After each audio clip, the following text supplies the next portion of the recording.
rin ba sa baguhan or medyo matagal na dito sa TikTok pero hindi mo alam kung paano mo po pararamihin ang iyong TikTok followers at palalakihin ang engagement sa iyong account?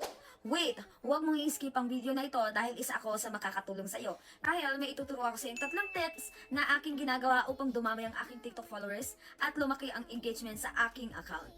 So bago po yan, gusto ko lamang pong i-shoutout si Ate Rose Ann. Ang sabi niya po dyan, legit, from 100 to 5K plus na. Thanks so much, Sebi, sa super legit na mga tips.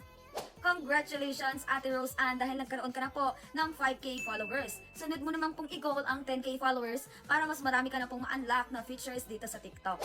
Sa 10K followers ay almost kompleto na ang ibibigay sa iyo na features ni TikTok.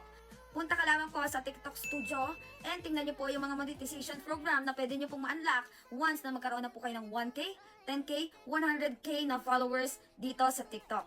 Dahil the more po na nagkaroon po kayo ng maraming TikTok followers, ay nagkakaroon din po kayo ng mga special features na pwede niyo pong pagkakitaan dito sa TikTok.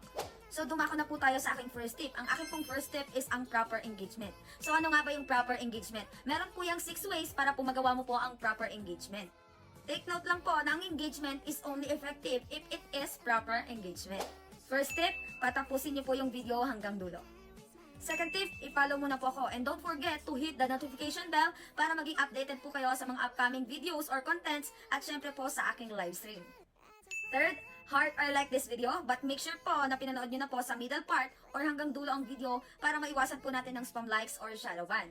Fourth, ang ating comment section. So mag-comment po kayo dyan ng hashtag paharvest or any good comments, suggestions, inquiries, or experiences nyo po sa loob ng ating live ay pwede nyo pong i-share dyan sa ating comment section. Lahat po na nag-comment sa ating comment section ay i-follow nyo po and i-like nyo po ang kanilang mga comments and replyan sila ng paharvest bakordan para ma-notify po sila na kinaibigan nyo na po sila at mabalikan na lamang po nila kayo.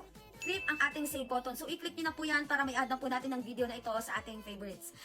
6, ang ating share button. So, share it with your friends, families, followers, supporters, or kung sino man po na kilala nyo po na gustong magpaangat ng kanilang mga TikTok followers at magparami po ng engagement sa kanilang TikTok account. Repost nyo na din po ang video na ito para mas marami pong makapanood at mas marami tayong matulungan. And copy link this video para